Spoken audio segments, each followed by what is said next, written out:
to the 2024 Secular Day of the Dead. My name is Margaret Downey, and I'm your host for today's event. And I'm also one of the founders of the Secular Day of the Dead and president of the Freethought Society. I'll start this event with a few quick announcements. As you can see, the meal service is buffet style, and there's plenty of food to enjoy. Keep your plates if you want seconds. If you used the decorative paper plates at your table setting for the complimentary chips and dips, you can toss them in the trash can on your way to the buffet line. It's right by the camera. There are regular plates at the buffet line to serve yourself the delicious meal prepared by the La Capilla chefs. If your decorative paper plates are still clean, you can just leave them at the table because the buffet plates will fit nicely on top. The beverage station is located just to the left. Feel free to go to the bar for your adult refreshments at any time and re-enter at your convenience. And I want to acknowledge the attendance of two very special people. The founder and president of the Hispanic American Freethinkers has joined us from the East Coast. David, could you please stand up? Please stand up. If you don't have time to talk to David, please pick up his literature at the table. Also with us today, all the way from Mexico, is Memo Benumea. Stand up. Memo is the chair of the Dia de los Muertos Secular International Online Events Committee. And let's all thank Memo for organizing and hosting the 2024 online International Dia de los Muertos Secular event last night with a round of applause. All right. Martín Espino is a Mexican-American musician and composer of indigenous Coahuilteco and Zapoteco ancestry. Easy for a lot of people to say, not for me. He was born in Los Angeles and currently resides in Whittier, California. Martín is best known for being an accomplished guitarist, multi-folk instrumentalist, and for his scholarly research of the music, the instruments, and the culture of ancient Mexico and his group, Mexica. He spent over 49 years researching ancient musical instruments and performed with many indigenous classical, jazz, and experimental musicians from Mexico, Ecuador, Peru, Brazil, Africa, Iran, Bolivia, and the good old USA.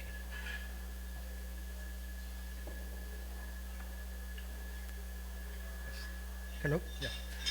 So Martin's musical inspiration comes directly from the study of his ancestors, cultural self-realization, and his years of an improvement musician, his studies in neuroscience. Lately, he has been composing more and more and more in the experimental music scene. Martin has received many awards from various groups, including the American Society of Composers, Authors and Publishers, the Arts Council of Long Beach, Meet the Composer, and Eastside Arts Initiative. Martin lectures and performs through the United States, Mexico, and Europe, as well as being part of many grant-funded programs. Martin has also composed or served as a studio recording artist for theater, video, television commercials, and major motion pictures. He has at least 23 film videos to his credits. Recently, Martín played his ancient instruments as a contributing artist for the live action film adaptation of El Muerto, the Aztec Zombie. Currently, his biggest contribution to soundtracks was for The Old Ways, currently showing on Netflix. He started off the year 2024 working with Paramount Pictures on Babylon, starring Brad Pitt. In 1978, Martín received his bachelor's degree of music with honors from Immaculate Heart College. In 1980, he pioneered interactive performance, which is a live performance of native music for all ages. In 1990, he began making instruments, many of which he will be using tonight. So please welcome tonight's cultural educator and performer, Martín Espino.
still alive. It's called moisturizing, not moisturizing girl, so I can moisturize your skin. That's okay right now until it gets wild. Honey plays a rattle. Hey Martín, this is the coyote going. How do you play it?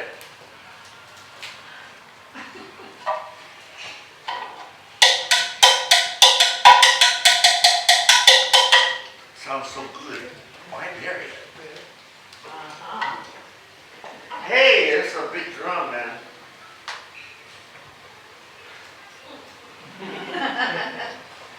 Where do I hit it? Every time you hit something in the middle, it sounds great. There you go. Super sexy. And there you go, that's how you play all these instruments. Got it? Okay, so when you get it, it should be the right thing how I play it. I'm not talking to you. Oh, here's another one. Tempo Monthly. Thumb up, of course, and play it on the middle of the H.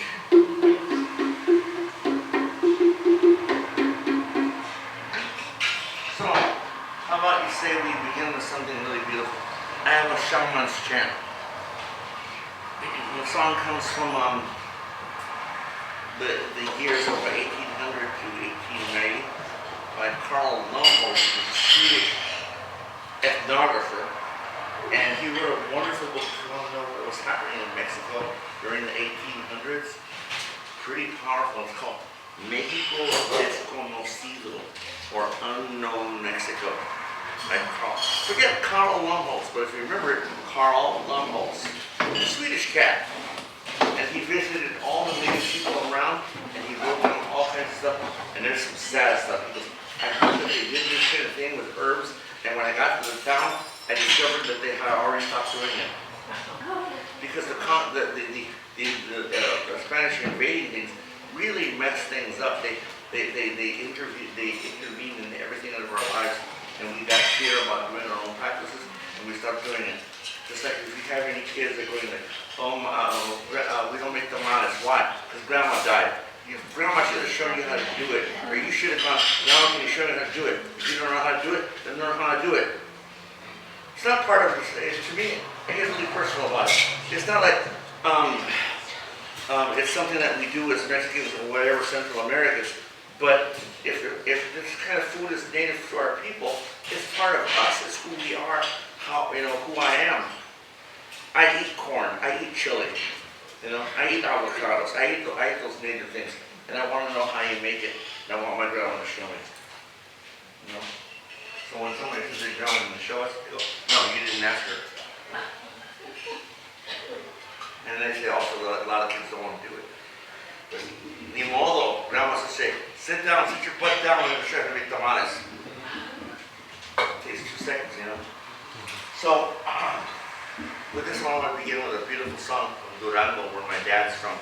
I'd like to connect with my family from. My dad was born in Durango, here in Spocoima. But all his parents came from Durango, and my mom's parents came from Coahuila, and Coahuiltecos, and let's begin with the song from Durango. So it goes like this. Say for me, Soso Dagi, Iki Jiru, Invanimi. Let's put some music to it. Soso Dagi, Iki Jiru, Inwanimi. You guys, you're hard. So, I have more secret weapons. Martín didn't bring it on. Maybe I will be able to play.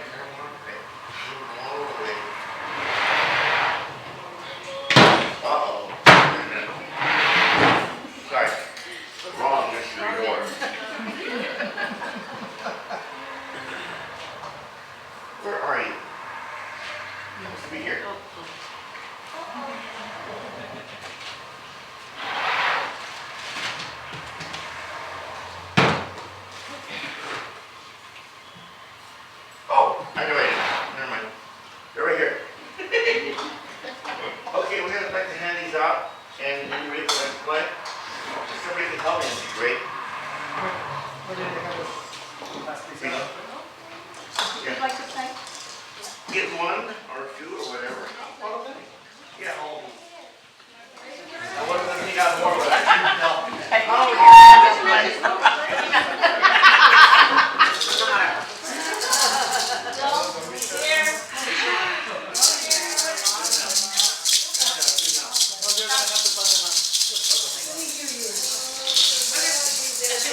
I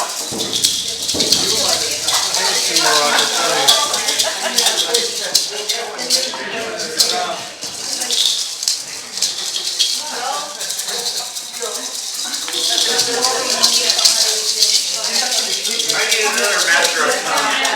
Let's take a fire here.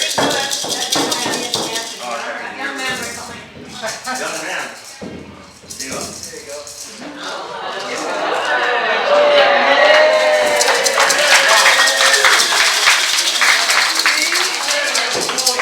Oh, it's for kids. It's for you. Yeah. Okay. Thank you for the moist weather. So here we go. Okay.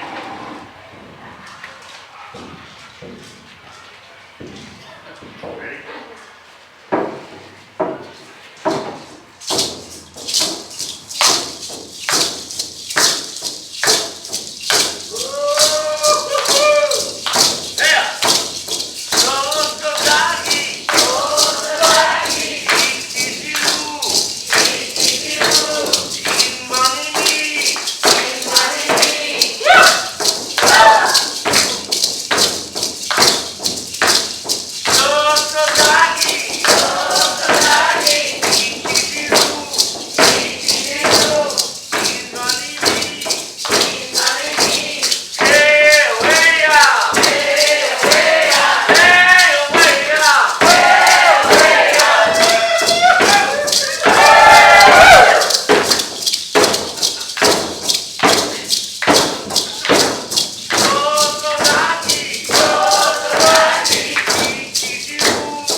Facebook Marketplace, and I looked up what these drums are. I looked up Tarahumara drums, and somebody had a sale. Somebody had a sale of Tarahumara drums, and I saw that one. Oh, my friend Gil saw that in Albuquerque.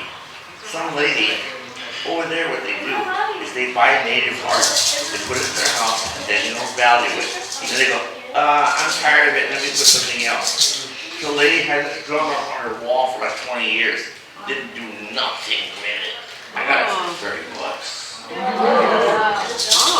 And I have another one that's about 4 or 5 inches bigger, it's humongous.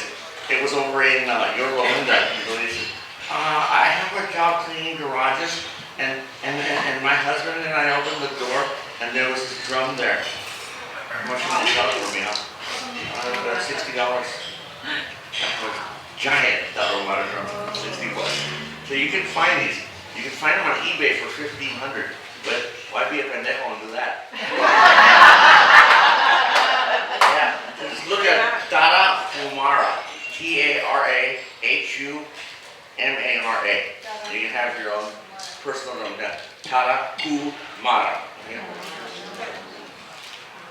but I might beat you to it. Ahí está el rey Martín. Ahí, güey. And so, here we go. I learned one thing from several months from studying neuroscience, that if you sit and listen to music and your favorite artist, Luis Miguel, sitting in your car room, singing to you, or you hear something beautiful on the headphones or on television, your brain will reward you with dopamine. Your brain will go, yo, it's dopamine. And you'll feel good. That's it. But when you sing with me like you did right now or play with me, scientists don't know exactly why. Every area of your brain, memory, decision making, balance, eye movement, muscle, vision, everything lights up like a Christmas tree. We don't know why, but what the hell? Let's play. So every time you play with somebody, you will light up like a Christmas tree. They put you on an MRI. That's why it's medicine. What I'm doing is give you some medicine, no? I like to play a song from the state of Sinaloa. But why am I playing this music for you? Because I'm trying to think of, if we're thinking of Dia de los Muertos, the way I think of it, I think indigenous thought. Mom and Dad, they're gone. Some cousins are gone, some friends are gone. And I just remember how wonderful they were when they were around. But I kept asking myself, how come I don't read anything about us right here, right now? And then I started thinking about the poems of a king from Mexico. His name was, have you ever heard of Rumi? Yeah. Okay. I'm glad you know Rumi. You should know Nezahualcóyotl. I can't spell it. I'll spell it right there. Nezahualcóyotl, hungry coyote. He was the king of Texcoco from 1402 to 14. Well, I'm sorry, he was born in 1402, died in 1472. He was a scholar. He was they say a man of divine wisdom. He was a musician. He was an architect. This dude was heavy. I mean, pesado. Oh man, pesado. You know? And so Nezahualcóyotl wrote many poems, and he had his scribes remember them. So when the Spanish came in the 1500s, in the 1520s, the 1530s, said, okay, tell us what you remember of the people. As he started reciting poems that were 150 years old. And this will quit. Badass. Oh my God. Can I read you some of this stuff? Yeah. That is bad. Yeah. I don't know another way to say it.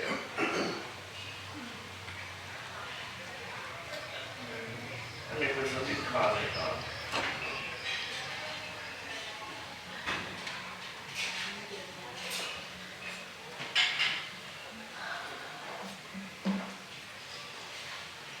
Actually, I meant to do a blessing before we began. Let me do it now.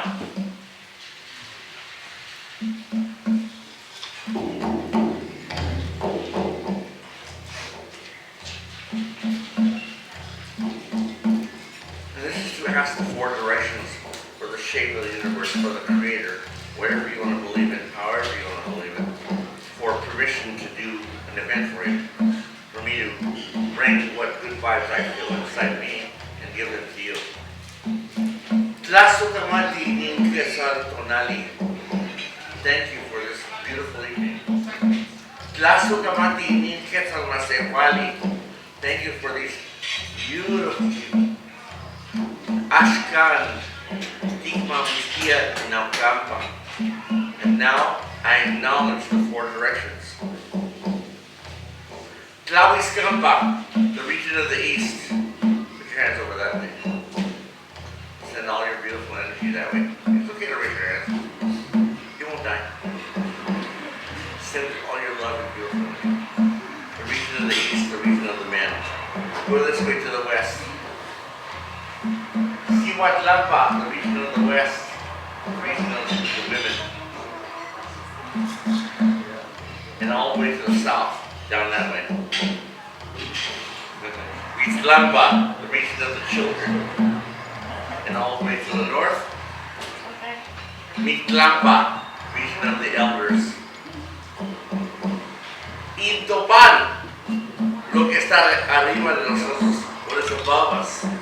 And now the hand down here, and lo que está debajo de nosotros, y más allá. So what's below us and beyond, okay? Intlantipac. So we just did a beautiful poem. I'm going to do a beautiful one. Let me do some songs. Ahora se va a poder for you.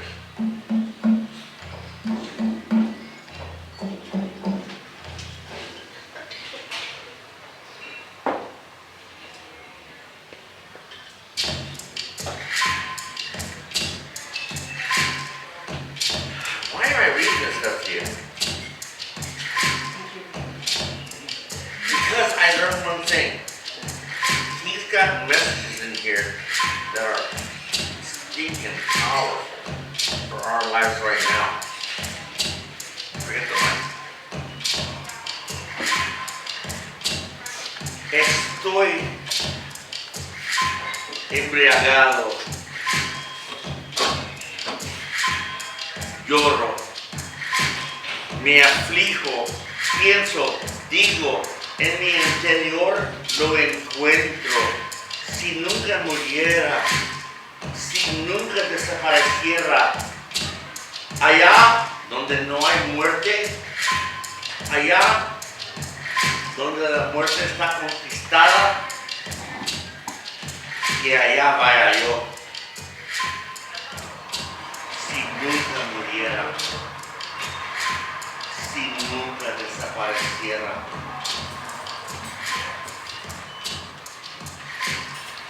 You understand what I'm saying? Sí.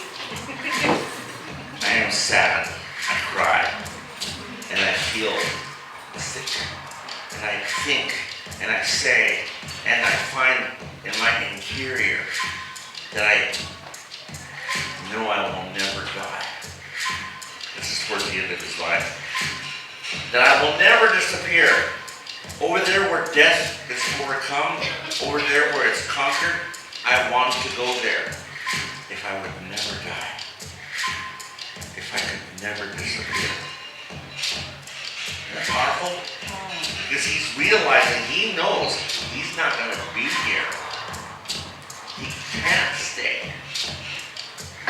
But he's saying, si nunca muriera, if I would just never die, if I would just never disappear. So he realized that that's part of his life. That's all of us. Fugacidad universal. ¿Acaso de verdad que vive en la tierra? No para aquí en la tierra, solo un poco aquí. Aunque sea jade, se quiebra. Aunque sea ojo, oro, se rompe. Aunque sea plumaje de quetzal, se desgarra.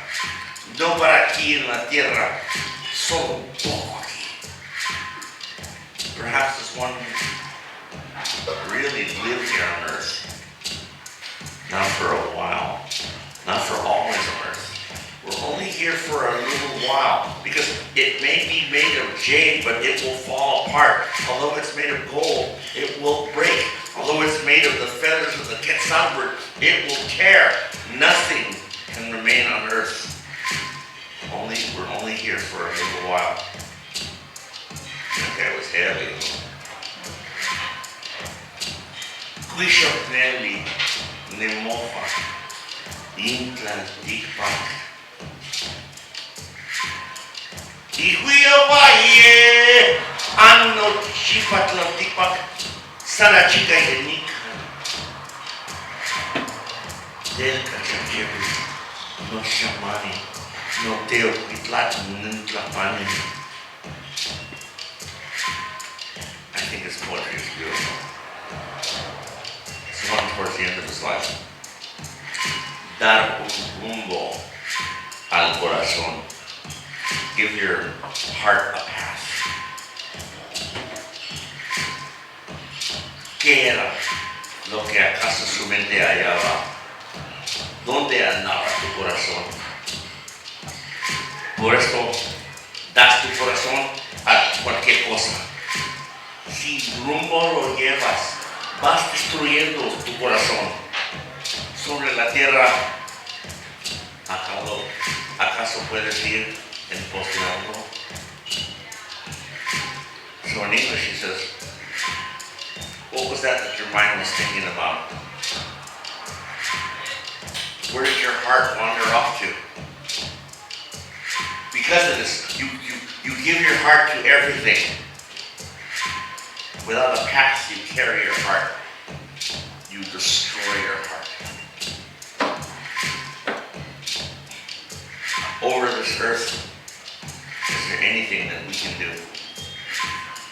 He's talking about don't give yourself away to all kinds of beliefs and all kinds of things that are false. Look for the things that are real to your heart and follow them. Heavy cat, huh? Yeah, this is my favorite one I got in my head. My screen. It was supposed to be here, pero desapareció.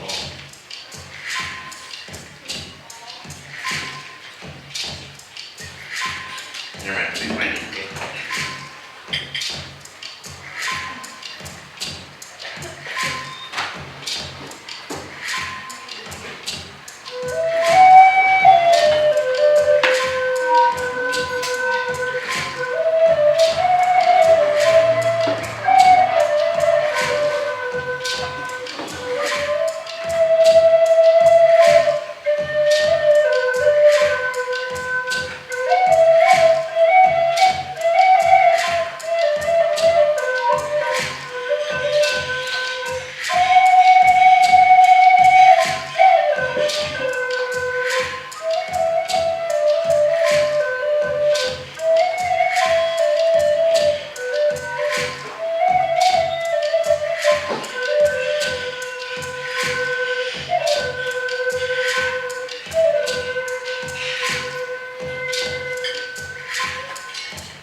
Nobody could answer me. They couldn't tell me what it was I was hearing. until I heard the word neuroscience. And that tells you everything. So let's go up to a song. I have a song from, a very happy song from Jalisco. And it goes like this. Everybody say, Vamos a Yeli. Vamos a Yeli. Yo awime. Yo awime. Que voy en el hoyo en el. Oh, that's for you. 1, 2, 3. Ready? 1, 2, 3. Now make sure you don't do it like somebody died. Okay? Okay. Vamos a Yeli. Vamos a Yeli. Yo awime. Yo awime. Que voy en el hoyo en el. Got it. You're psychedelic. Now, I would love to come deliver. I'll try to deliver. But don't expect me to deliver. I've got 5 drums I want to give up. And you won't die playing them. I'm going to turn you into a musician. Anybody want drum?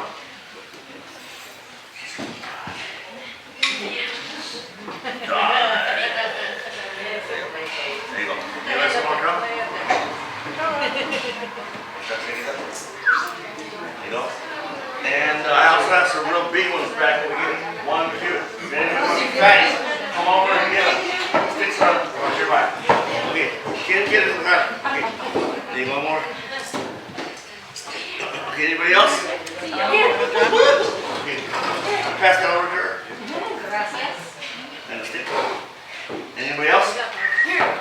Oh my God. I'm sorry, we're going to have to do the best I can.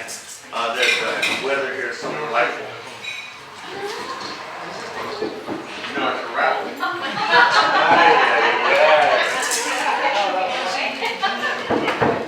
There you go.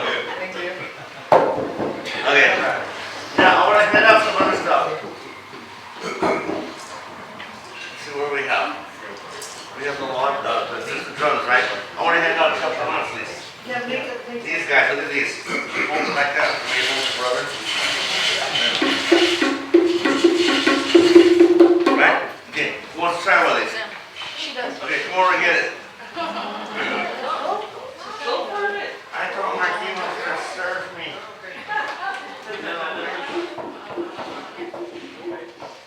Okay.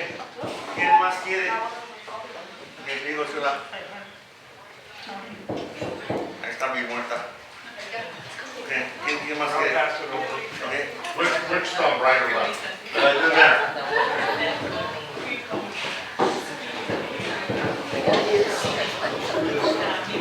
Anybody else? Okay.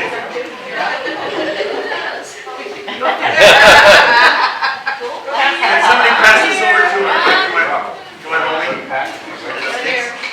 That's just behind here. And el otro? Right here. There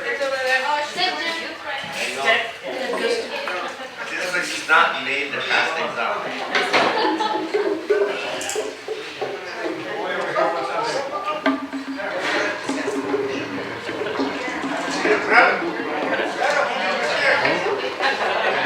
All right, 1, 2, 3. The song goes like this. It says, who's going to get the beautiful blue feathers for the maracame? You know what the maracame is? He's the sound, he's the healer, he's the curandero.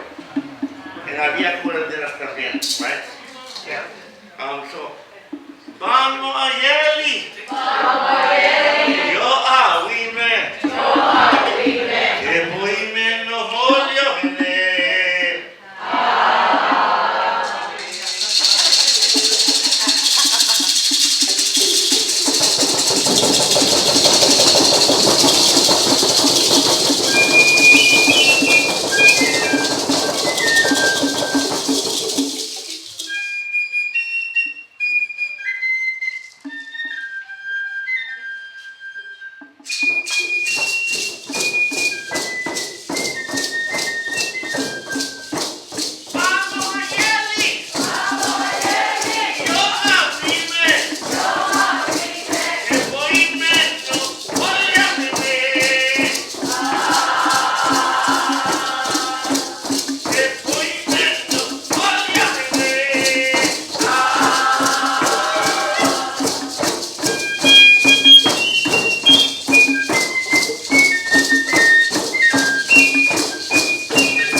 soup out of it tomorrow.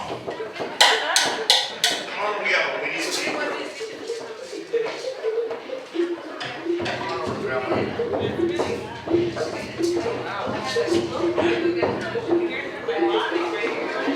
Here has everything. Come on. There you go. Right here. If I may. All right, everybody ready? Because you're telling me it's 1, 2, 3, and stop. Okay, can I hear my drums? And stop. Can I hear any churros out there? Churros. Okay, churros have to be always placed in your hand. Play on the front and the back, not in the middle. There you go. Okay, can I hear the log drums? Yeah. So now you know. Those are called teponazli. Can you say that for me? Teponazli. In Maya, they say tunkul. Okay. So I'm going to play the Tlaquetzalis. I'm going to play these little guys. I'm going to play this little skinny guy. And I'm going to play an ocarina. I need you to do this for me. This is going to be good. When I do that, I want you to go.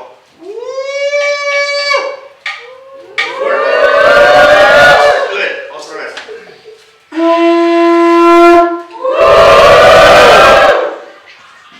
When I go like this, it means play fast. This means play slow. No.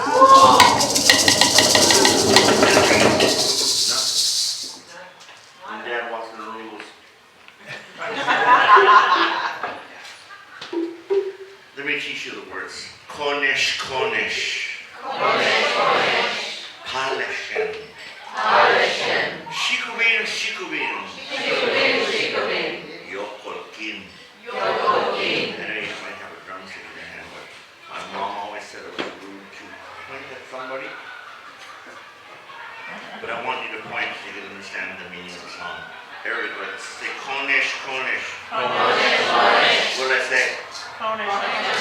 All of you. Polishin. What did I say? Konesh, konesh, polishin. All of you here. Point to the sun is already gone. Say shikubin, shikubin. Yokolkin. What does the sun do? Going down. So it's a song about being inside, telling your kids, get your butt inside. We're in the rainforest.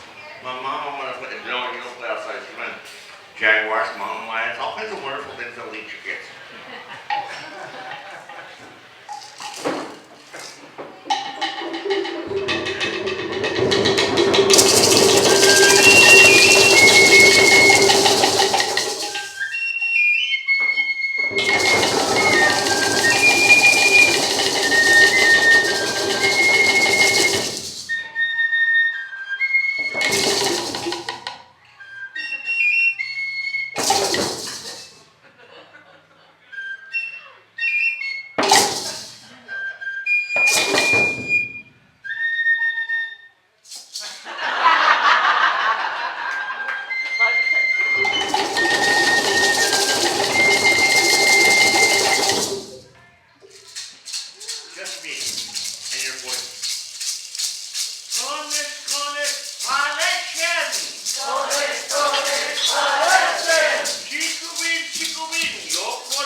do some Korean, make food, do a dance, read a book, watch a movie. You're Irish? Listen to some damn Irish music. You know what I'm saying? And go home and feel inspired. Man, thank you much. Bless you. Thank you much. Some 2.5 minutes to try to do fast? Because I'm being the proxy for another person. So these are the words that David Castillo wrote. David Castillo is the son of Enrique Castillo. Enrique Castillo, for the ones who participated in yesterday's event, is the producer and director, and he was a teacher. He was in yesterday's event, and he did a wonderful thing about the Day of the Dead and about his daughter Andrea, who passed, who died 9 years ago. His brother is not ready to speak about Andrea just yet, but he wrote something, and he feels that the Day of the Dead is actually helping him heal just a little bit. And after yesterday's event, and when he was thinking about that, he wrote these thoughts, and I'm going to try to make it justice. So here it goes. David Castillo, just to proper credits. David Castillo is David Castillo Aguilar. He has 22 years old, and he studies theater in the University National Autonomous of Mexico. So here it goes. I know why we came up with an afterlife. Nobody wants to be dead. If you make dying less scary, you won't be as sad about it happening to someone you like. If you imagine death as a long vacation, then the last hug you gave them before they left tastes less bitter. I will never go to France. I hate that place. So if anyone I know permanently moves there, we will never see each other again. Instead of thinking anyone I know is dead, I could easily tell myself, yeah, they're in France. Hopefully they are having fun, and I'll visit eventually, and they'll show me around. It's not scary at all that way, but it's a lot more honest to admit that the universe isn't that kind. How weird that the world treats us the way it does in life, but suddenly becomes fair and loving the moment our heart stops beating. Seeing the amount of failed utopias and awfully managed paradises, isn't it better to just think that it stopped? Finally, after all of it, your loved ones don't have to deal with anything anymore. No pain, no identity, no weight, no obligations. Close your eyes and count to 1. That's how nothingness feels. That's how an eternity of nothing feels. Death can't be scary because death isn't anything at all. There is no meaning to what tips over the Jenga tower. It was simply bound to happen eventually. Brick by brick, breath by breath, a person gets built and then falls for whatever reason. What remains of a Jenga game isn't the tower. It's the tension, the ladder, the focus, the effort it took to build it. All of it stopped at one point, and yet is remembered and valuable, because otherwise, what will be the point of playing Jenga at all? We do things to remember them later, to give ourselves something to rewatch in our minds in times of quiet and boredom. That way we fool ourselves into thinking the world is any way we want it to be. So those were the words of David, and I thank him for sending those. I told him, you know, one of the things that we have in life is we don't talk about death because particularly like in an American culture, we try to avoid it at all costs. When in Mexico, at least with the Day of the Dead, we have it present every year in November 2nd for a whole week or maybe more, because elementary schools get you doing candies and get you doing the papel picado and get you doing the skulls and the sugar skulls and all of that. So yes, you are playing with the skulls and the whole thing, but really the topic is death. And we kind of have that, not from a religious way, just from a secular kind of way, particularly in public schools, right? And we have those things that are not crutches, not the crutches that religion sometimes falsely put on us. And I think that's great. And I think this is what we want to bring the Day of the Dead here, just to help a little bit, I think, for the disservice that the religion did here and everywhere else where we try to avoid death, because the only thing that death means is that you're going to go to heaven, or you're going to go to reincarnation, or you're going to go to somewhere else. But no, really, let's face it and deal with it, not in a sad way, but more in a celebration way. So, really quick. My dad was a very religious person. He was Catholic. And he always tried to get us to be good Catholic boys. Obviously, he didn't know me before he had me, so he wouldn't have tried if he... But I never got to be the good Catholic boy that he wanted me to be, fortunately. And one would think that with the promise of a heaven, the promise of an afterlife, getting closer to your death will make it easier. Reality is that that's actually not true. And I know, because the time when I deconverted, I stopped fearing death at all. I really did.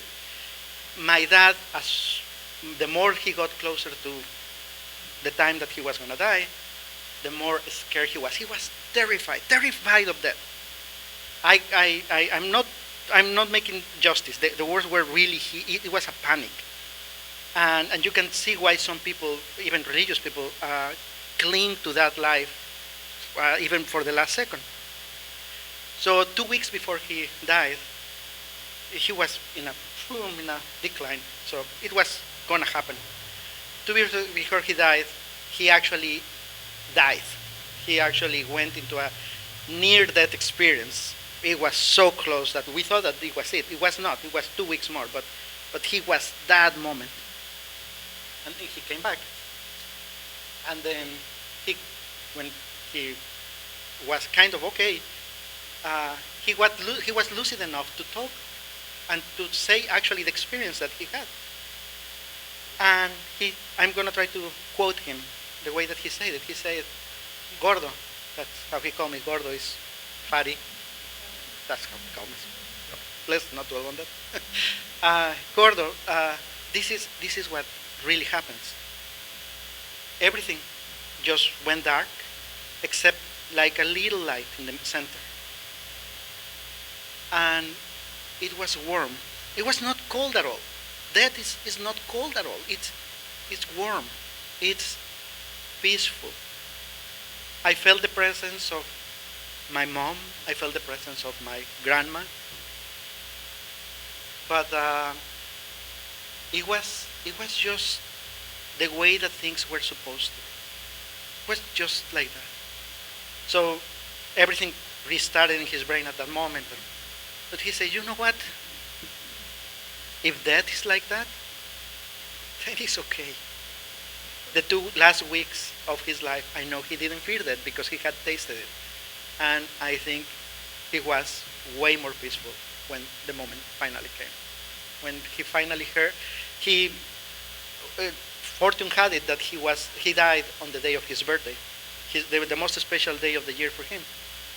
And we have a tradition, just like you sing Happy Birthday here, it was Las Mañanitas in Mexico. So they sang Las Mañanitas for him. He shed a tear. He was already almost near a coma. He shed a tear, and he died. So I think it's very comforting knowing that the last 2 weeks at least, he had the chance to not fear the end.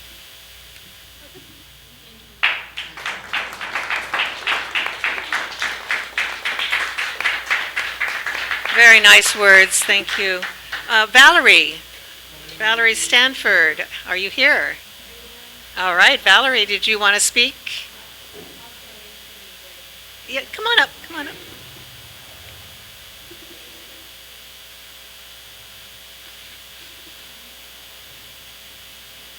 actually forgot that I signed up to do this, so I'm just going to wing it.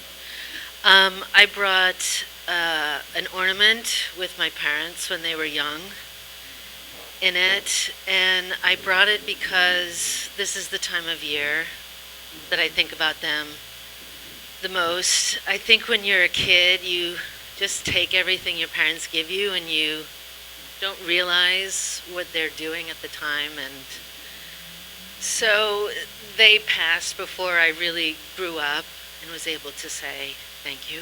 So I just want to say that I hope you're proud of me, and I think the way you can honor your parents is becoming the kind of person that they would want you to be.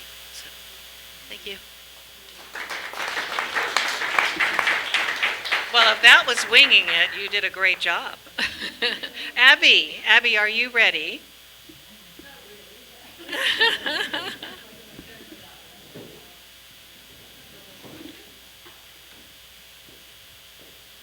don't have anything prepared. I wasn't really prepared for that at all, and I've been emotional.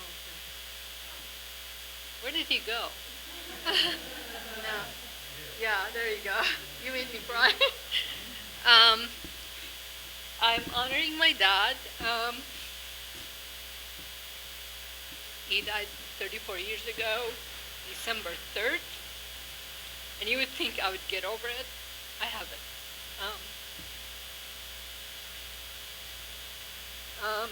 All I can say, I don't want to make it long because I'm going to cry more. All I can say, I am very proud to be my father's daughter. I'm very much like him, and I strive to be like him more. And I love him, and I miss him every day. I'm honoring him.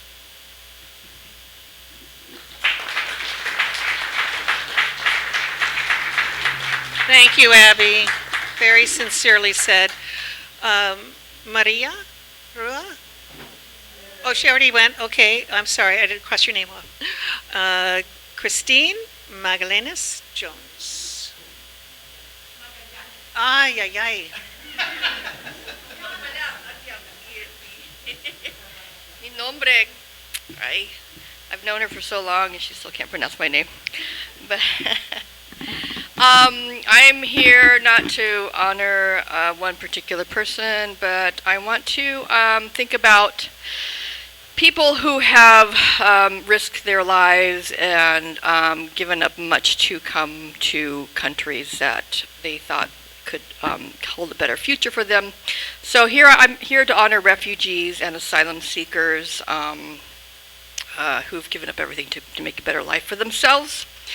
Some have fallen short and lost their lives. Some have made it through, but it's a journey that I think needs to be mentioned and expressed. And also I want to acknowledge those who have lost their lives in some of the current ongoing crises that are occurring throughout the world at this point. Particularly on my mind has been the Palestinians in Gaza.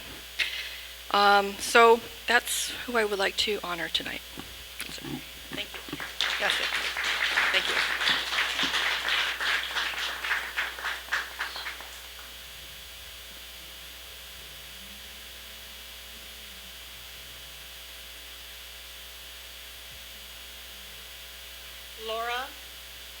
Laura Gissner. Thank you coming up.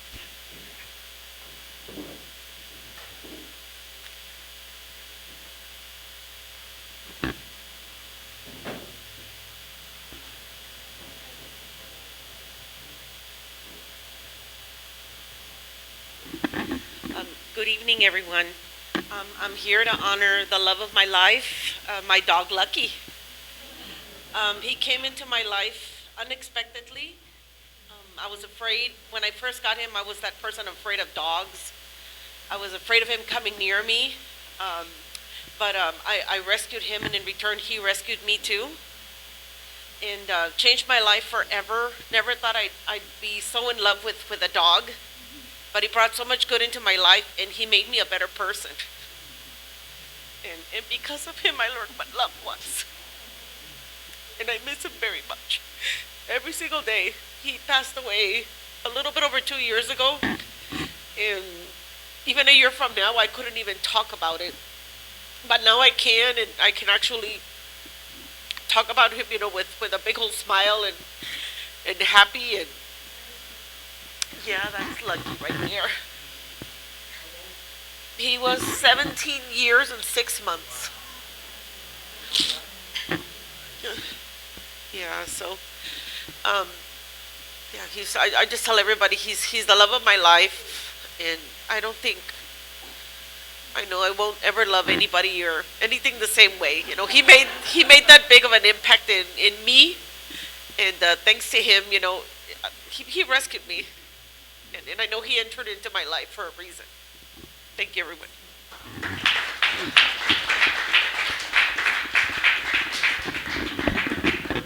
Yeah, she asked me if she could talk about her pet, and I said, yes, that's family. That's family. Catherine Montgomery.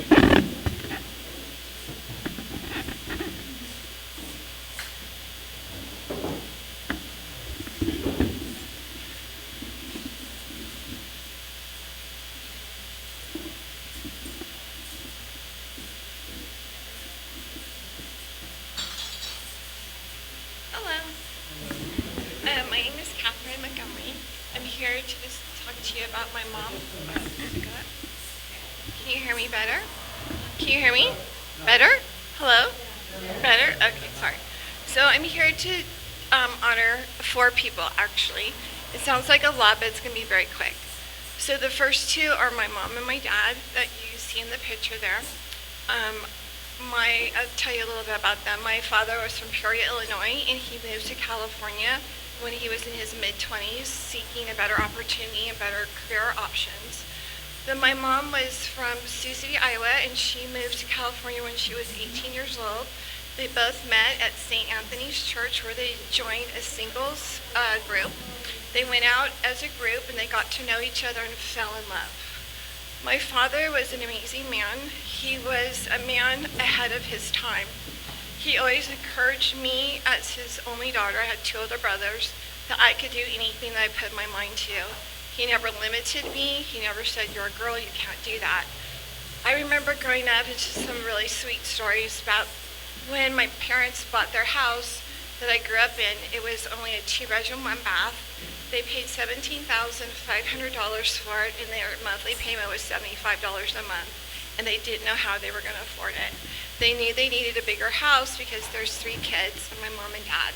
My dad could build anything, he could do anything. So my dad set off and doubled the size of our house. And to get us kids involved, he bought us all a little shovel and a little dump truck and a little outfits, and even me. He goes, come on, all 3 of us were out there shoveling dirt, as we got older, my brothers were able to hammer and that kind of stuff. But the beautiful example is I was witness to one of the most beautiful love stories ever. My father loved my mother unconditionally.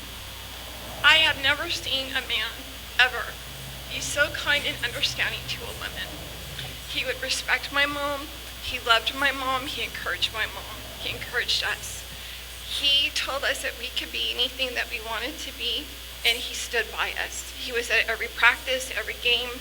I remember when we learned to ride our bikes and we were able to ride our bikes to school for the first time, and we were riding, and I remember I looked back, and there was my dad in the car following us from a distance so we wouldn't see him, because he wanted us to he wanted us to feel strong and that we could do it. We could ride our bikes to school on our own, and we would be safe. Unfortunately, when I was 35 years old, I was working as a nurse, registered nurse. My parents called a family meeting. We met at their house, and my father announced that he had 3 weeks to live. He was diagnosed with terminal cancer, and my mom was diagnosed with early onset Alzheimer's at the age of 64. I immediately quit my job, and I moved home, and I took care of both of them. My dad actually lived for 5 years because he wanted my mom to go first. He wanted to be there to take care of her. So during this time, took care of my parents' beautiful relationship, and I was there with my dad when he passed, and he passed on April 26, 2000, and a year later, this is very significant. My mom passed on July 1st, 2001, my dad's birthday. He became a daughter after 45 years of marriage. It was a beautiful example of a relationship. And I'm very honored that I had them in my life, that I had this beautiful parents who loved and adored me. And I just can't thank God or the universe or whoever it is for all the blessings that they have given me. And the other two that I want to honor, I've never done this publicly. I wanted to honor my two twins, my unborn twins who died, and I never knew them. I think of them every day. They would be 29 years old today. I think of them often, what they would look like, what they would become. But it gives me great joy to know that they're in heaven with my parents, their only grandchildren, and their... I just wanted to talk about my mother. She lived here in the Huntington Beach area, like close to, and she died like close to 50 years ago. And the main thing that I'd like to be able to show you a picture of her, but none exist. And I just wanted to talk about, you know, the way that her memory was handled, and you know, and kind of like re-acknowledge her existence after not being able to talk about her, or even acknowledge her existence for like the last, you know, close to 50 years. So here are my prepared remarks. Hopefully, it's just like everything I could remember about my mother. I hope I don't get too. Okay. She was born Darlene Curry, but for some reason I never discovered everyone called her Bobby. She was born in the rural community of Limestone, Maine in September 1931. She would have been 93 today. Her two older sisters, my aunts, are still alive. So she died tragically young. She wasn't my biological mother, but she certainly qualified for that title. She always enthusiastically embraced her role as a stay-at-home mom. I only knew her to the age of 10, so it's difficult for me to describe her as an adult, but I do know the following things about her. First, everyone loved her. She was very gregarious and always the life of the party, and she had lots of friends. She liked to fish for trout in the Sierra Mountains, and always caught the most fish. She believed in horoscopes. She was very creative and liked to print figurines and do macrame. She used to volunteer at the school district where I went to school, and I remember feeling proud when the teacher put something she made on the classroom wall. She was just like, you know, that kind of mom. She used to have the best handwriting of anyone I've ever seen. I've never seen someone with better handwriting. Sometimes she woke us up on school days and said that we were going to go to Disneyland instead of school. And me and my best friends used to have the whole park to ourselves on school day. That's how cool she was. And her final words, as she was dying, said, were, "Tell the boys I love them." So we were at her last. In 1976, when I was 9, she was diagnosed with liver cancer, and also probably informed that it was terminal because she used to cry a lot after that. In the middle of that year, it was 1976, my father planned an epic road trip, to say the least. We drove from Huntington Beach to Limestone, Maine, then back across Canada to Seattle, Washington, and then home to Orange County. And we drove the whole way in this Chevy camper that we slept in rather than staying in motels. We were driving somewhere across endless cornfields of the Midwest, and I remember sitting in her lap while she played "You Are My Sunshine" on the harmonica. And that's what I try and remember whenever I think about it. Her health deteriorated rapidly during the trip, and the final leg of the trip was a frantic rush home to the hospital for the last time. A few weeks later, she had made several desperate trips south of the border to receive back cancer treatments from some clinic in Tijuana, but that did not work, and she died on December 8, 1976. The possibility that she might die had never actually occurred to me. It was probably the most intense emotion a 10-year-old boy could receive. Her memorial service was held at a cemetery near Fashion Island in Newport Beach, the same place that John Wayne is buried. Well, okay. Here's the. A woman right around my mother's age played violin at the memorial service. I enjoyed her playing, but never dreamed that in just a couple weeks she would be replacing my mother in our house. At the reception, my father spent all of his time talking to the violin player in a way that made me feel really uncomfortable, but I didn't know why. I felt even more uncomfortable when she started coming to the house for visits. And soon they were seeing each other every day, and then they were engaged, and then they were married. On April 15th, 1977, just 4 months after my mother's death, this woman replaced my mother in her house. We never spoke about Mom or even acknowledged her existence ever again. From now on, I was no longer a gifted child who could do anything. I was the unwanted refuge of a previous marriage that they wished never existed. I had to endure 7 more years of abuse and neglect until they threw me out, sold the house, and skipped town when I was 17 years old. They refused all communications, and I haven't seen them in decades. I can only imagine how things would have been if my mother had lived, but some things were too heartbreaking to think about.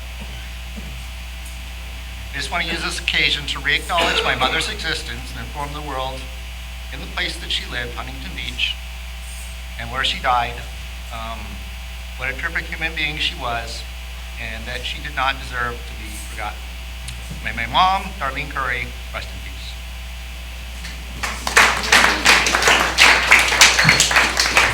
Wow, that was fantastic. So I would like personally to honor my little sister, Connie, before I open the floor to anyone who would like to speak. When she was born, Connie looked like a little Cupid doll. That adorable resemblance stayed with her throughout her life. She had a sweet and enchanting smile. Her eyes were full of mischief and showed an eagerness for fun and a love for life. As a child, she played hard, sought new adventures, and pushed back when she thought she was being mistreated or disrespected. She was brave, strong, adventurous, and curious about a wide variety of subjects. And those traits were evident even when Connie was a youngster. When Connie was about 10 years old, we visited our dad, who took us to his friend's house to show us what a working horse and pony farm looked like. And when my dad and his friend went to the house, leaving Connie and I at the fence to pet only the nose of a small young horse, Connie took advantage of our freedom from supervision. She scooted under the fence, grabbed the mane of what I thought looked like a beast, jumped on the pony's bare back and said, "Giddy up." The beast took off with Connie hanging on the mane as she rode bareback. She was laughing hysterically. She was having a great time bouncing around on the back of the horse, but I was concerned that she would hurt herself. So I ran into the house to alert the adults that Connie was in danger. And Dad ran out of the house. He saw Connie riding bareback and proudly said, "That's my girl." The adults clapped and cheered until Dad decided that he better slow down that horse and make sure Connie would not get hurt. And that was a preview of how Connie would approach everything in life. She saw an opportunity to try it out, stay on for a long ride, and have a lot of fun meeting new challenges. Now, Tom passed around the candle that I made in her memory. I'll read the words that I put on the label. My beautiful younger sister Connie lived a very full life. She loved her family, friends, nature, cooking, and every animal she met. She was thoughtful and generous with her time. And many seek to emulate her kindness, creative talents, and energy. Connie saved the life of my older sister, Martha. She never hesitated to offer her services to those who needed help. She was always available for family, friends, and even strangers. Her legendary meals brought joy to those privileged to be recipients. She was always brave and positive. She remained strong for others as she faced adversities and health issues of her own. With medical assistance and a strong will to live, those who loved her received 20 additional years of joy to be with her. Praise science. Lastly, I know that Connie would want me to convey something meaningful on her behalf. She would encourage you to live your passions, surround yourself with friends, laugh often, and remain involved with those who need and love you. And now, I'll open the floor to anyone who would like to honor the life of a deceased loved one. And thank you for listening.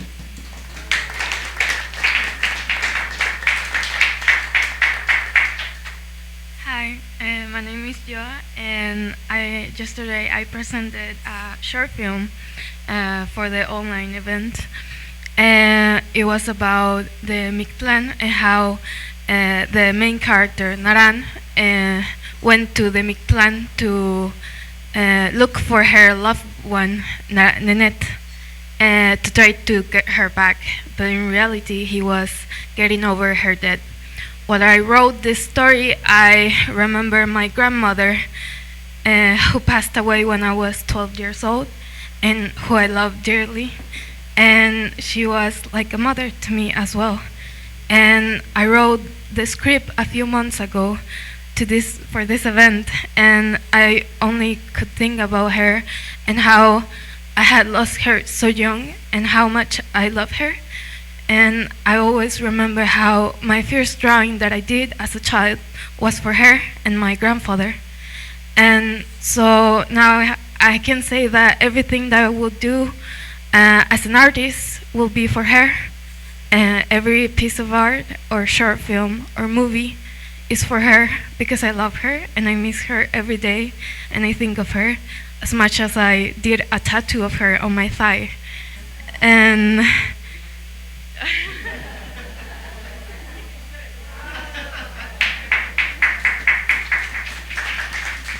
and I know that she's proud of me, whatever she is, and I know that she loved me dearly, and I want to say that I always remember her and I miss her, and that was my grandmother, Emma.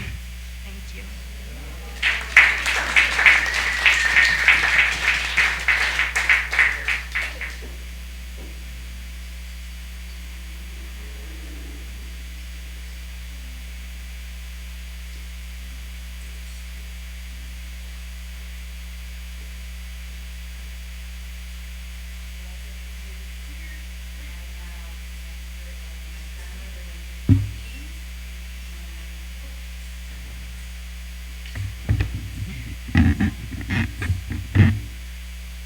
I've got a picture of my grandmother when she was 14, and a more recent picture of her probably about 5 years before she passed away. I'll go ahead and pass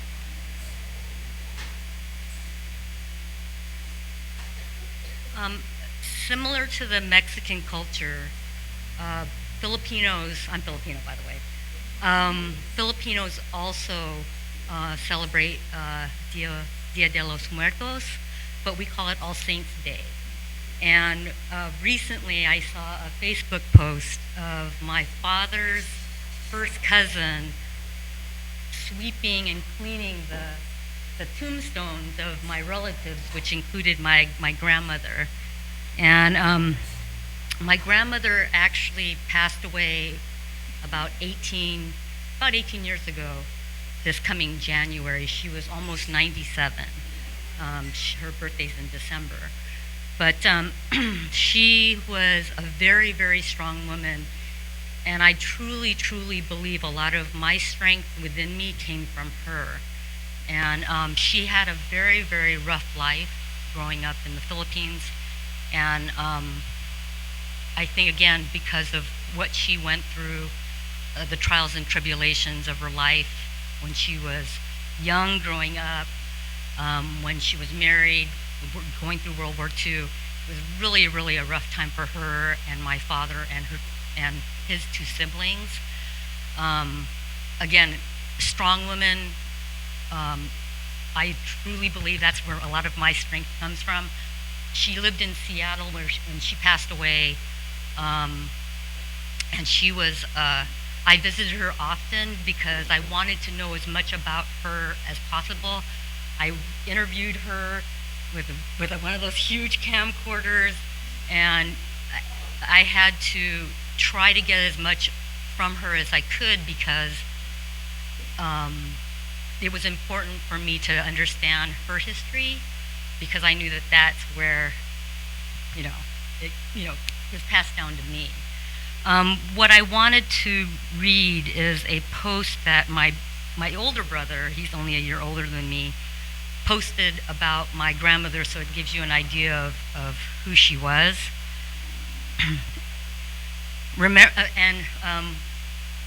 name is Baltasara Kate Lagda, but we called her Nana Ching. That was her nickname. Remembering Nana Ching, as the 6-year anniversary, and this was written back in 2013, as the 6-year anniversary of my grandmother's passing approaches, she remains very much in my thoughts. Nana Ching would be 102 years old if she was still here today. Fiercely independent, she lived alone in a downtown Seattle's apartment until the latter part of her 96 years. It was a marvel to watch the spry elderly woman carrying grocery bags with little effort up and down her hilly neighborhood. Whether hungry or not, her grandchildren could not easily resist as she lovingly demanded that we eat a Filipino dish she had just prepared. Eat, anak, which means child. Eat. I should say it the way she says it. Eat, anak. Eat. Later, Nana Ching always burst into tears when our visits ended. And the memory of my grandmother watching us sleep from her high-rise window still breaks my heart. But I also knew this tender-hearted woman was no wilted flower. When Japan occupied the Philippines during World War II, my grandmother fled with her 3 small children to another town when my grandfather was tortured and jailed for helping his uncle escape from the Bataan death march.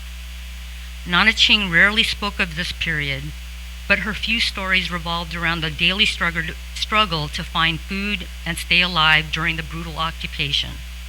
My father recounted a particularly narrowing encounter near the war's end in which my grandmother and the children hid on the 2nd floor of an abandoned house while Japanese soldiers searched the home. Distracted by food left in the kitchen, they forgot to check the upper level. Others were not so fortunate. Several hundred residents of the town of Calamba were herded into a church that was eventually torched. Without a doubt, my siblings, cousins, and I here today because of my grandmother's boundless tenacity, courage, strength, and love for her family. We wouldn't be here today. Thank you, Nana Ching.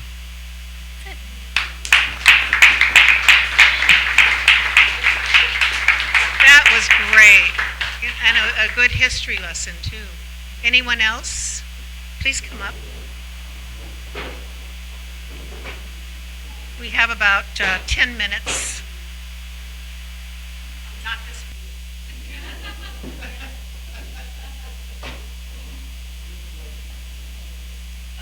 I wasn't going to do this, but I thought, I'm thinking about my mom. I lost her in 2020. It was the hardest. I swear to God, I was her caregiver when I was unemployed at the time. I was her caregiver. I knew that she died. It was the hardest thing I had to do because I loved her so much. She was a talented artist, and some of her paintings still hanging on the wall in my house, even as we speak. And she always encouraged me to be the best that I could be for my education.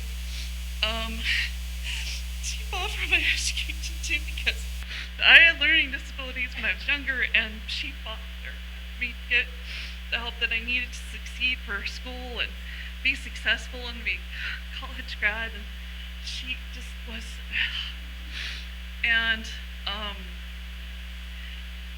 greatest memories are just being with my mom, hanging out, just grabbing a bite to eat, or even watching classic movies. She loved musicals, and she kind of, rubbed that off on me. So I love going to musicals, and it's been hard since she died to watch all these classic movies because I still think of her. And she was a great lady and a great artist, and I always encouraged her to pursue her passions, and she never do that anyway. But she was always envious of me, and she's like, "I'm so envious of you, of your talents." I'm like, "I was always envious of you, Mom." And I loved her very much, and she was greatest. I don't have a photo of her, but this is her wedding ring. I'm not married, but this is one of her greatest treasures that she had, and pieces of jewelry, so I wear it as a reminder of her. And anyway, she's been gone for 4 years, but I still miss her. Thank you. Thank you, thank you. Please come up. I'm kind of a control freak, so I'm going to time myself for 5 minutes. My parents passed away when they were ready to pass away. My dad was ill, and my mom was also ill. So they only hung around. They overstayed because the family wasn't ready to see them go. So we all grieve in different ways. I still see them. Their spirits are with me. But I want to honor my nephew. My mother died in 2019, and we all grieve in different ways. And the way it came out in me was I was upset. And so I lashed out at my youngest sister, who's Ryan's mom. And so I didn't talk to her for 2 years. And I didn't realize that it was the grief in me until fairly recently, because in October 2021, Ryan's sister texted me that he was in a coma in the hospital. And I found out that the night before, he was on his way back from visiting his girlfriend at 1 a.m. And he was on his razor, a scooter, and he got hit by a car. And there was a lot of anger, of course, because of sorrow. The dad wanted to sue the guy and was trying to get my sister to be in on the suit. And I told my sister, the man stopped. He could have left, and Ryan would have been run over by somebody else. And so Ryan brought me back to my sister, and we're very close now. And I'm just sorry that it took a tragedy for that. So I'm into it. Yeah. And I've got 3 minutes to spare. Thank you.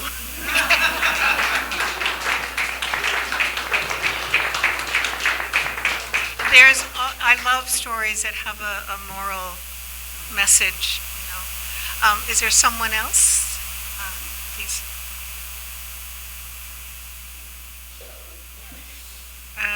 It's a little bit more difficult when you're standing here.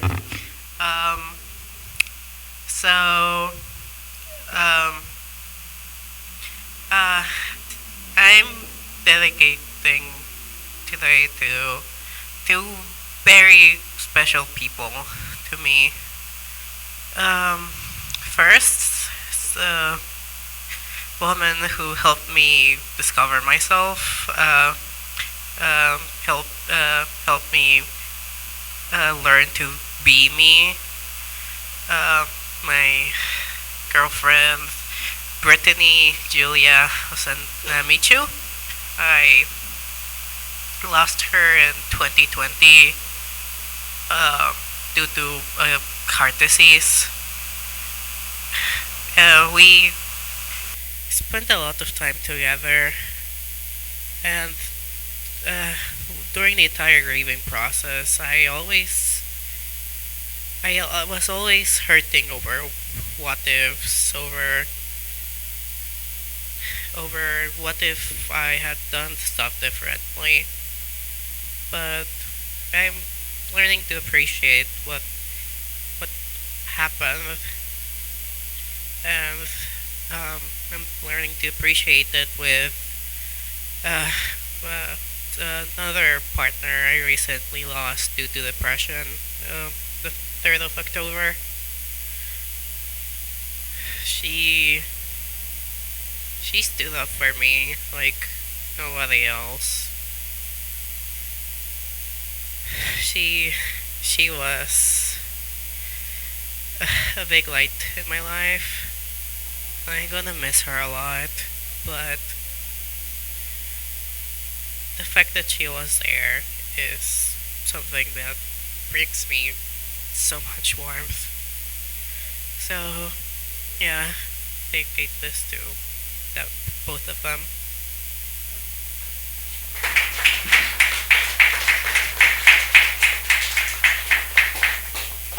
We have a few more minutes. Anyone else like to speak? Yes.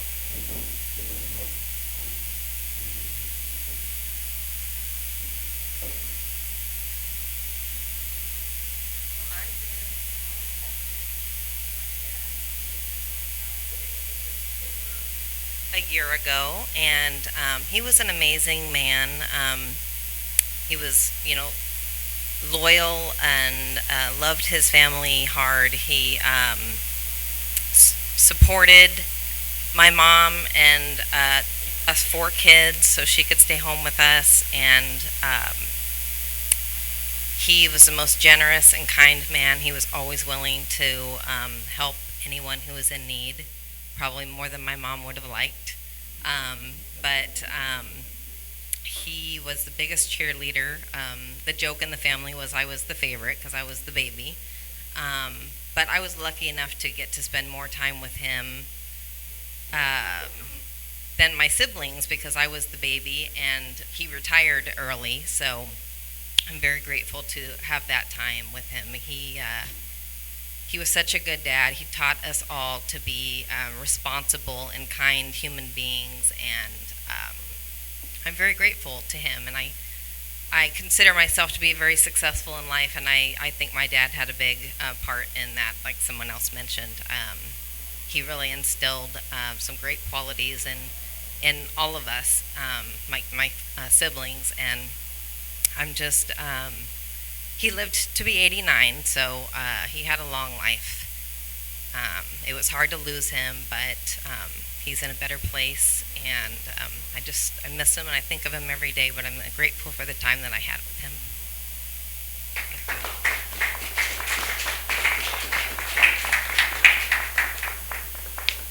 So to conclude our event, David, Memo, and I will now award some prizes. And during this event, we secretly picked the winners without any of you knowing that you were even in the running. So if we call your name, you can pick any item from the designated prize table. Any item, just one. This one.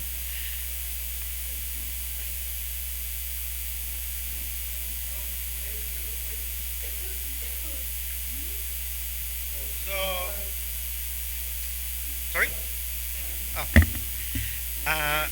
The winner of the best hair adornment is Memo. No. Okay. Sorry. The winner of the best hair adornment is Abby.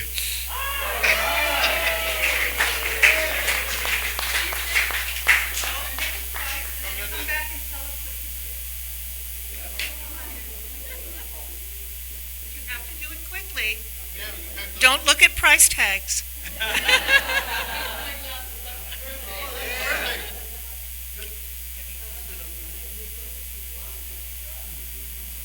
All right, what did you pick? Let's see, come here. Show everybody. All right, very nice. All right, thank you, Abby. Congratulations. All right, the winner of the best face mask or face painting is Jennifer. Not surprising, not surprising. Go ahead, pick something from the table there. And tell us what you picked.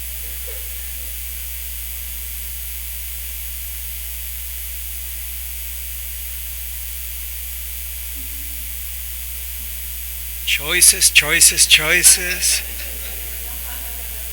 What would it be? All right. Show everybody. Nice. Very good. Okay, so the category of best overall outfit is a three-way tie. I'm going to call Maria,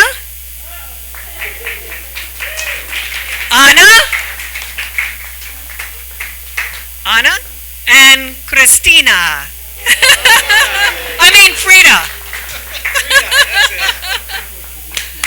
Go ahead and pick something and then show us.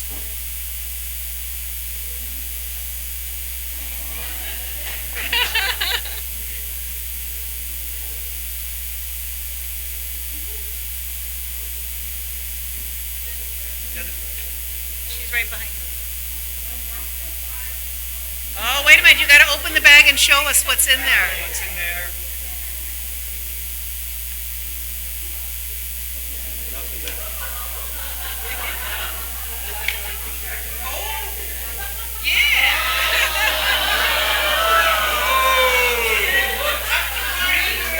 It's not alcoholic, it's just the mix.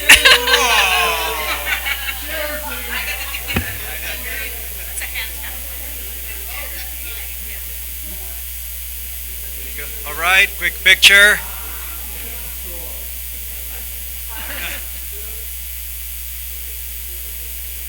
And then Memo, you're up. All right. We want to thank a few volunteers who helped with tonight's event. They are invited to the prize table as well to select a thank you gift. Please hold applause until all the volunteers have joined us from up front because we're running out of time. First, we thank my wife, Anna, who is making sure that our closing song is getting ready to play. She downloaded it earlier this week, and we know you will all enjoy it.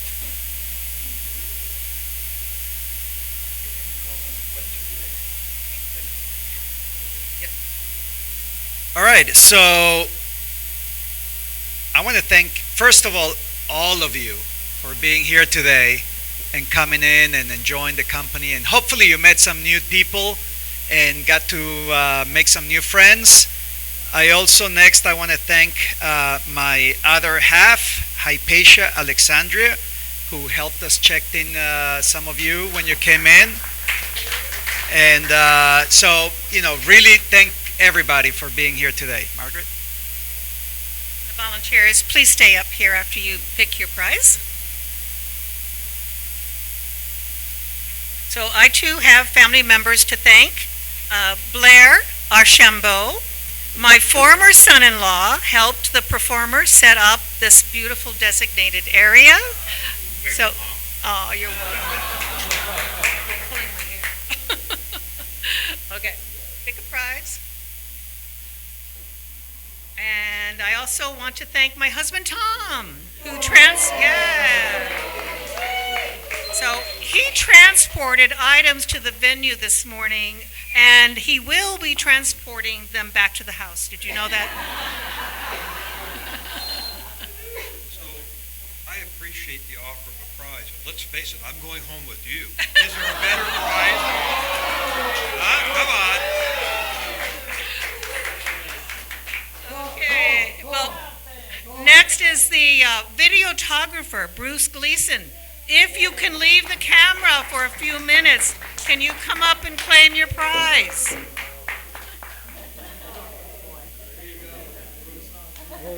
Bruce is the founder of Backyard Skeptics. He was a founder of Backyard Skeptics. Everyone loves him because of all of his hard work he's done over the last 30 years. And a very special friend surprised me today and showed up at noon to help decorate the room. Tony, please come up and pick a thank you gift from the table.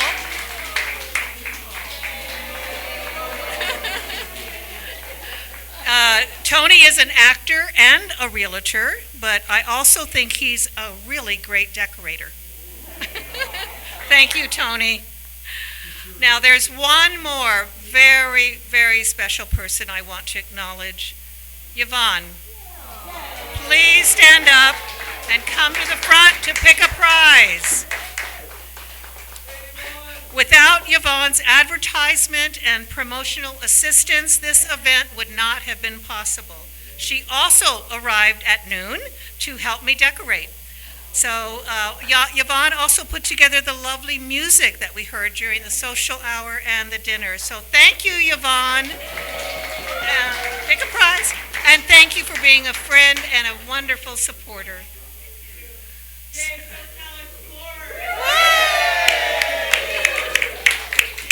So just come up and show everybody what you picked, one by one.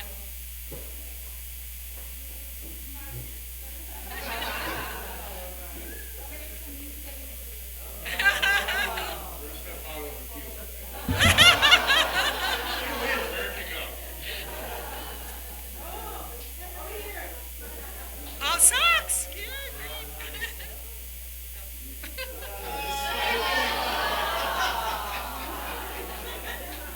Good choice.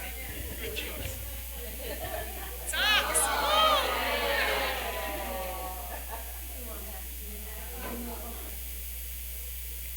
So we have a tradition when we conclude a live event, and we honor John Lennon by singing the Freethought anthem, Imagine.